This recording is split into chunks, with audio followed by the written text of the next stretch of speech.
Há cerca de 2000 anos, no mesmo período em que o Império Romano estava em sua era do ouro na Europa e a dinastia Han impunha a ordem na China da época, no continente sul-americano floresceu uma civilização única que dominou a árida região costeira do Peru, a civilização Moche. E os habitantes dessa efervescente civilização eram mestres da cerâmica, foram construtores de pirâmides e navegadores habilidosos.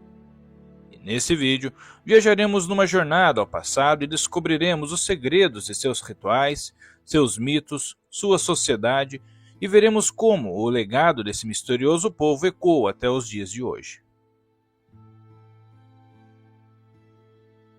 De acordo com alguns estudiosos, a história Moche pode ser dividida em 3 períodos: o surgimento da cultura Moche no período Moche inicial, a expansão e florescimento durante o Moche médio e a nucleação urbana e subsequente colapso no Moche tardio. A civilização Moche, também conhecida como Mochica, floresceu ao longo da costa norte nos vales do antigo Peru, em particular nos vales de Chicama e Trujillo, entre o início do primeiro século da nossa era até os anos 800 da nossa era. E durante esses séculos de existência, os mochicas se espalharam do Vale Uarmey no sul até o Vale Piura no norte, e estenderam sua influência até as ilhas Chincha. O território Moche foi dividido linguisticamente por 2 línguas distintas, mas relacionadas, como o chamado Mochica, sendo falado no norte do Vale Lambayeque, e Kingnan, falado mais ao sul. As 2 áreas também exibem tendências artísticas e arquitetônicas ligeiramente diferentes, e apesar da abrangência territorial e cultural, a civilização Moche não apresenta evidência de ter sido um estado a estrito senso, mas pode ser melhor descrita como uma confederação de centros urbanos que compartilhavam a língua, as crenças e o comércio. Inclusive, os mochicas foram contemporâneos da civilização Nazca, mais ao sul na costa peruana, e que com o tempo conquistaram os territórios vizinhos, acumulando a riqueza e o poder necessários para se estabelecer como uma das culturas andinas primitivas mais influentes em seu período. A principal cidade estudada, descoberta no final do século XIX pelo arqueólogo alemão Max Uhle, foi possivelmente uma possível capital regional e é conhecida simplesmente como Moche, recebendo esse nome por estar dentro do vale do rio Moche, na província peruana de Trujillo. E esse centro urbano passou a nomear toda essa civilização, uma cidade erigida no sopé da montanha Cerro Blanco, que cobria uma área de 300 hectares. Além de moradias urbanas, praças, armazéns e edifícios de oficinas, também possui monumentos impressionantes que incluem 2 enormes montes de tijolos de adobe em forma de pirâmide. Essas estruturas monumentais, em seu estado original, exibem traços típicos da arquitetura Moche, que são vários níveis, rampas de acesso e telhados inclinados. A maior pirâmide é a Huaca del Sol, que tem 4 níveis e hoje tem 40 metros de altura. Originalmente, tinha mais de 50 metros de altura, cobriu uma área de 340 a 160 metros e foi construída com mais de 140 milhões de tijolos. Uma rampa no lado norte dá acesso ao cume, que é uma plataforma em forma de cruz. Uma outra estrutura, um pouco menor, conhecida como Huaca de la Luna, fica a 500 metros de distância e foi construída com cerca de 50 milhões de tijolos de adobe. Tem 3 camadas e é decorado com frisos que mostram a mitologia e os rituais Moche.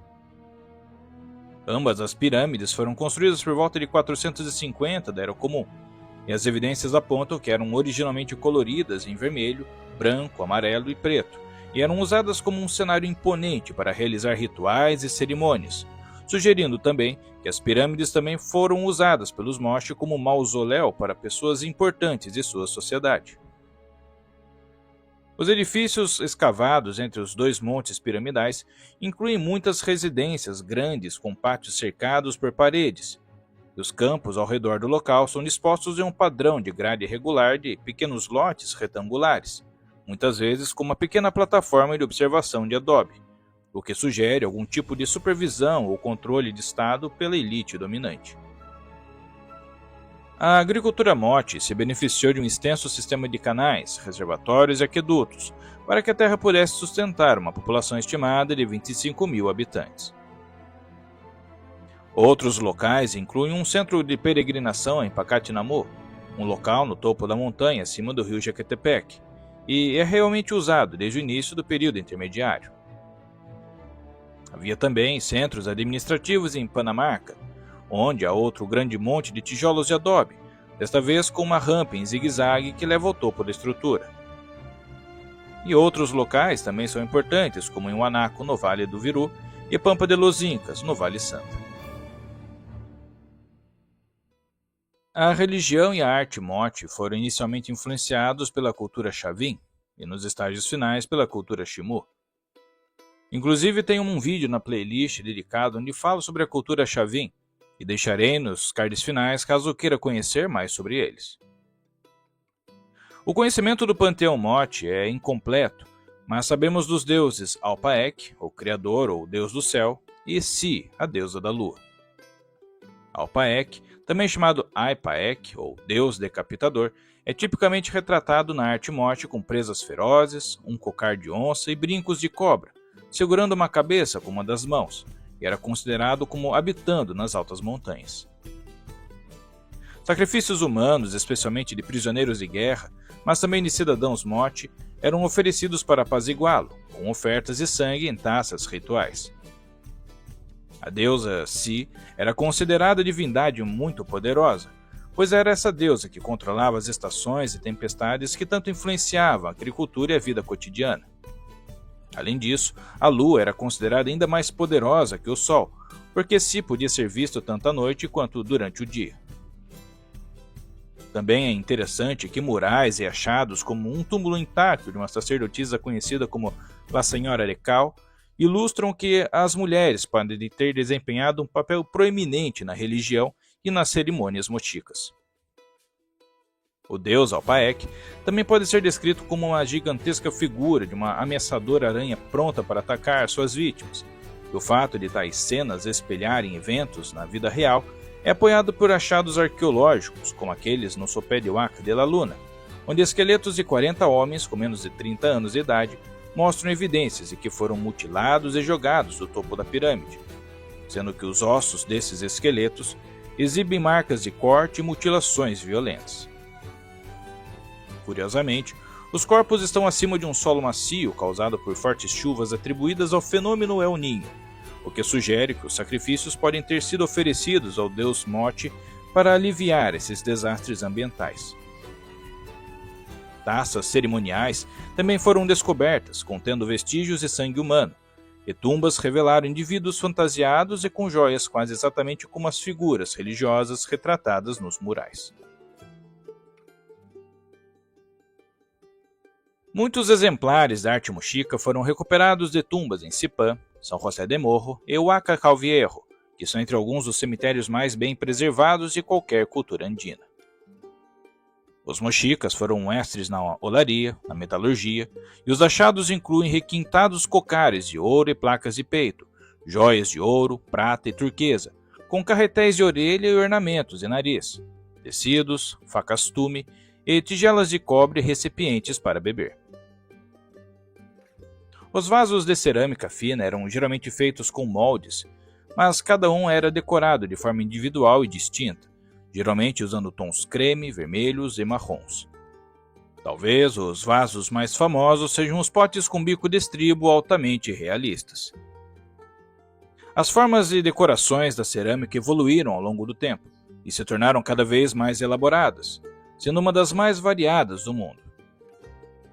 É evidente o uso da tecnologia de moldes, o que teria possibilitado a produção em massa de certas formas, e quanto à temática expressa, observa-se uma variedade de situações cotidianas, como guerra, agricultura, metalurgia, tecelagem e até erotismo. Os temas populares na arte moche, como visto em pinturas de parede, frisos, decoração de cerâmica e objetos de metal finos, incluem humanos, figuras antropomórficas, especialmente felinos com presas, e animais como cobras, sapos, corujas, peixes e caranguejos. Cenas inteiras também são comuns, especialmente cerimônias religiosas com sacerdotes, pássaros e guerreiros, com xamãs, rituais de coca, guerreiros blindados, rituais e guerras reais com seus cativos resultantes, episódios de caça e, claro, divindades. Muitas dessas cenas são renderizadas para capturar narrativas e, acima de tudo, ação. As figuras estão sempre fazendo algo na arte moche. Como vimos, a arte, a religião e suas habilidades de construção evidenciam uma sociedade organizada e até estratificada. O acesso a novas terras agrícolas obtidas no deserto foi o ponto de partida de uma civilização que, baseada em colheitas abundantes, tornou-se socialmente estratificada. Tudo isso permitiu que certos membros da comunidade não se dedicassem mais exclusivamente à produção de alimentos. Iniciou-se um processo de especialização que levou ao desenvolvimento de uma civilização comandada por uma elite. Embora ainda não esteja claro o quão geograficamente dividida era a cultura moche, os estudiosos concluíram que os moche eram uma sociedade socialmente dividida, e que além de uma classe governante, havia uma classe alta e baixa, e estratificada em grupos menores, onde raramente eram vistos em movimento de troca de classes. Embora a religião pareça ter sido uma força central para os mochica, os membros da classe de elite provavelmente a usaram para reforçar seu status, e outros fatores ideológicos, econômicos, políticos e sociais também podem ter sido aproveitados para fins semelhantes. Uma abordagem comum para manter o poder era que os membros da elite, como sacerdotes e sacerdotisas, usassem cerimônias para reforçar sua posição. E há a possibilidade de que a elite mochica possa ter lutado para manter o poder às vezes, o que pode ter contribuído com o colapso dessa cultura. Os cemitérios moche escavados constituem uma grande fonte de evidências para essa estratificação social. Os mais baixos na hierarquia moche foram enterrados em buracos simples perto de suas moradias. Já os montes de plataformas mais trabalhados contêm uma abundância de bens funerários, indicando que esse feito era concedido apenas aos membros do mais alto escalão da sociedade. Fica evidente que os enterros dessa elite escavados até o momento demonstram que tanto homens quanto mulheres ocupavam posições de elite na cultura moche. Em Sipã, algumas das tumbas mais bem preservadas e ricas das Américas foram descobertas, incluindo a famosa tumba do sacerdote guerreiro, com seus excelentes objetos de metal precioso, como uma máscara de ouro, carretéis de orelha, pulseiras, armadura, cetro, lingotes e colar de prata e ouro magnificamente trabalhado. A sociedade mochica foi bastante impactada com o comércio, onde os centros urbanos evidenciam a profusão de itens variados, onde a já mencionada cerâmica se fazia predominante na sua rede comercial. Mas além dela, o comércio de frutos do mar indica uma especialização na pesca marítima, e sendo uma sociedade costeira, o desenvolvimento da pesca foi levado a grandes patamares. O desenvolvimento de embarcações conhecidas como cabalitos de totora são um ápice dessa especialização, onde além de pescar em alto mar, abriam novas rotas comerciais pela costa, ampliando a sua riqueza, sendo uma embarcação usada até hoje. Além do fator comercial ser importante, o fator religioso era impactado, sendo que vários itens usados em rituais como conchas e moluscos dependiam desse acesso marítimo.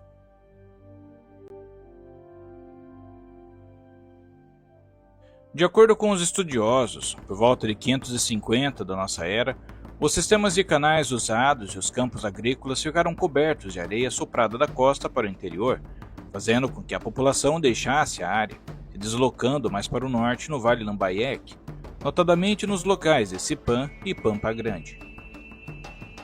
O movimento também pode ter sido precipitado pela expansão dos povos Wari, proveniente das terras altas do centro do Peru.